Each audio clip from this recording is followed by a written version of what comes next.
Good morning and welcome back to a fresh new episode of Knock Off the Perch, a Manchester United podcast. Last week we discussed how consistently inconsistent United have been over the past few years, and this week again was no different. We saw a very disappointing loss against Brighton at Old Trafford, and 4 days later we sneaked away a win at against Rangers in the Europa League and quite comfortable position in Europa League. We'll also be talking about the striker struggles at Manchester United, and we'll also be looking at the transfer rumors this winter transfer window. How have you been, Aruj? How were the matches? What did you make of the? Let's begin with the Brighton game, shall we? Yeah, doing well, and as always, watching United is a struggle these days. Both the games, I felt we were average at best. I mean, Brighton, we were really poor. Maybe against Rangers, we were slightly better, and obviously a little bit of Bruno magic got us through. Otherwise, I think the team had done enough to drop 2 points in that one. But all in all, I would say a pretty average week as a United fan. Definitely, definitely. I mean, talking about the Brighton game, Yeah, the most the worst stat I heard was only one shot on target, and that was the penalty penalty. we had. Yeah. I mean, again, we have had this conversation multiple times, but lack of chances created, lack of finishing. What did you get that game? Or individual errors, as Unana made a big one, made a big blunder this week. Yeah.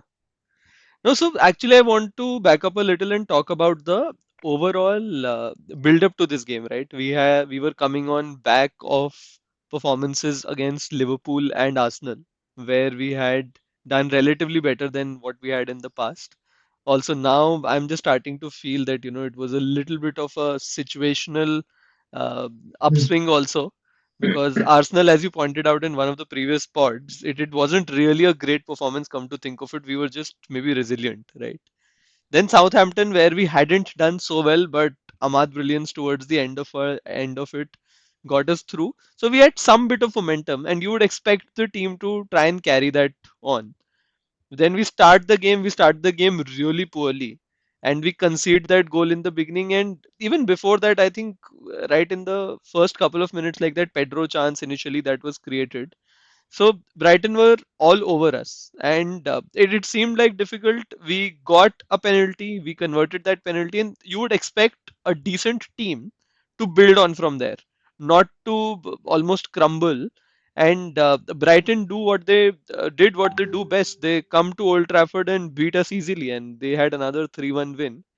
And Onana, man, don't even get me started again about him. We have praised him. We have praised him for doing well earlier in the season, but over the last couple of months, he's been making a lot of mistakes. So yeah, questions begin to uh, raise. You need to raise questions on him there. You know, we act like a proper mid team in the Yeah, fact that we have individual performances. Our majority of our wins they come because of individual moments. And so are the losses as well. Our yeah, losses are also down to individual lack in concentration, individual lapse in all sort of logic. Because that was a pretty easy ball Onana could have caught. yeah, Any yeah, average Premier League keeper should have and would have caught it, and it would have been it was actually game on. We were gaining some sort of momentum and it was still 2-1, and we could have had a chance, but at 3-1 I think we just downed all our tools and couldn't do yeah, anything. And I want to talk about how easy it was for Brighton to cut through our midfield for all the goals. The yeah, very first goal, one long ball, and everyone is caught ball watching, and Mitoma gets an easy ball and gives a very easy cross, to which Minte. is converted. Yeah, Yeah, to Minte, which is easily converted. Brighton, in fact, scored another goal as well, but it was ruled out ruled because of offside. a Yeah, yeah foul. It was a foul foul in the foul build-up. on Yeah, Dallo. Yeah, yeah, yeah. So we have to see how easy it has become for teams to cut through us. We ourselves aren't creating enough chances. Plus, we are allowing in a lot of chances. I think a lot of it has to come down to the lack of balance in the team right now. We don't have, irrespective of who starts between Zirkzee or Hoylund, we are not getting them enough service. Plus, even the times when they get the ball, I don't think our attacking three are doing enough or making the right decisions for us to take a stronghold of the game. I don't think we Yeah, are doing that enough. yeah. And I don't know, we spoke about the motivation for the team. And I remember you talked about the fact that being 13th as Manchester United should be motivation enough to, pull us back in the table, get at least to a face saving like a top 8, top 7 kind of a situation, which at best I think this team can do now, even if they go on a good run. So I don't see that in the players. Maybe a player or two are putting it all out there, but for rest of the team, it just seems like it's okay. It's almost like a profession where you are earning well and you're not totally committed to the role, to the job. It just seems like that situation. I mean, a lot of us, we know our friends, us ourselves in various points in our career, may have been in a similar situation where we are working a job, we are working because it pays decently.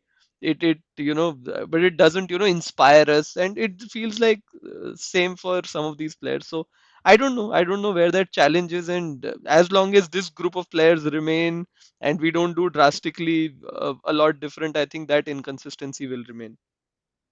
What did you make of the Ruben Amorim reports that he Broke the crushed TV. the broke the TV, had a very bad outrage on the players post the match. Do you think it makes a difference? Did you? Okay, I think this is a good segue to the next game as Yeah, well. We heard about all that. yeah, We heard how Ruben Amorim reacted to the Brighton loss, and yeah, next game was almost a must-win game for United against Rangers. It was deemed as the Battle of Britain. yeah, 50 after 15 years we were playing Rangers. yeah, We won the game 2-1. We got the 3 points, which was the most important thing to do. yeah. But did that performance inspire any more confidence in you? What did you see which you liked in this game?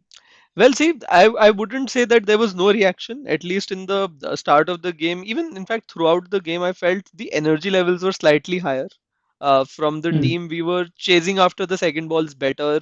I think Garnacho was a little bit of a breath of fresh air. He was, I don't know if there's a tweak with how Amorim is looking at him, but he felt a little freer in the role that he was playing. He was. Uh, Maybe it is as part of his defensive duties as well. He was dropping in deep, but then he was carrying the ball. And we have talked about Hmm. it like way before we even thought of this pod. Maybe for last 6, 7, 8 years that we really have lacked ball carriers. And we Hmm. have Hmm. thought Hmm. of probably we need to fix that in the midfield. And Paul Pogba has been one who has been inconsistent in that regard, who would carry the ball. But Garnacho in the game against Rangers was carrying the ball very well on the left wing, so that I liked about him. Obviously, the finishing was not there. He had a really good chance from that Ahmad, a little bit of a cutback, which he should have scored. He had like ample amount of time inside the near post. He could not do that. That's okay. But overall, I felt energy levels were higher. There probably was a little more discipline with regard to holding positions, so that was stronger. But overall, it just felt like that level up, going to that next gear, it seems that that is missing in this team. And to be honest, I find it difficult to understand where is it going to come from. Whether is it we need a top class striker who gets everybody around them involved, whether it is another mainstay in the midfield, probably like a Luka Modric, Tony Cruz kind of a figure who will do that, or whether it is another solid defender who will progress right from the back. But something seems missing. I don't know what it is. I think it's a combination. We saw in the starting 11, Collier started and our midfield looked a bit more solid. When Amorim was asked why he's starting Collier, it was obviously down to rotation, but he Yeah, said, what qualities does he see in Collier? He said he has legs. yeah, Collier has legs and he's doing the right things in training. So that was a breath of fresh air to know that the thinking of manager is that he needs those runners in the yeah. That midfield. energy. Yeah, So at some points of time during the game, I noticed how our base of midfield was Collier and Bruno, and that allowed Ericsson to be forward, and Ericsson was pinging good balls out Yeah, in the area, creating chances. So that was some a good tactical switch which I saw. yeah, When you mentioned that, what do we need to buy to get out of this sticky situation when we are not scoring enough goals, we're not creating enough chances? I don't think it's either a striker or a midfielder. I think it's a combination of a brilliant 30 goal, 40 goal striker yeah. and fullbacks is something which we should be concentrating on, because In this as system, yeah, at this point of time, we have all the players in their right positions other than fullbacks. Obviously, attacking midfielders are also missing, but at least we have players who, even if it's not in their second nature, they play decently well in those positions. We have yeah, Bruno who can play there. We have Ahmad who can play there. Garnacho is also taking step by step there. We don't know if Garnacho is going to be there with us at the yeah. end of the window or not, but still he And we have can, Mount, who hopefully yeah, can put in a longer run of games and not get injured. But he is actually one player who fits really well in that number 10 role. So, definitely. so we have, you're right, we have a few players there. So yeah, I mean, this is what I feel, that a combination of striker and fullback. So this is where our goals are going to come from, because definitely this combination right now, Joshua Zirkzee and Rasmus Højlund doesn't seem to be working, because like in many matches, this time also Bruno came in handy, and what a brilliant ball by Licha. Martinez, and yeah, and what a good volley, like a very neat finish by Bruno, and yeah, he did save us, he did save face. I think we are in a pretty good position in Europa Yeah, I League. think that goal Mm, single-handedly has ensured we play two yeah, less games, pretty much, yeah. barring a crazy result against FCSB and everything going against us with other teams leapfrogging us. So hopefully we are able to remain in the top eight after the game against FCSB and not have to play that playoff for round of 16. Yeah, I mean that not playing those two games will eventually result in having more training sessions, and Yeah, which that Amrim has been craving for. definitely. Yeah, So yeah, that should lead to some upturn in forms.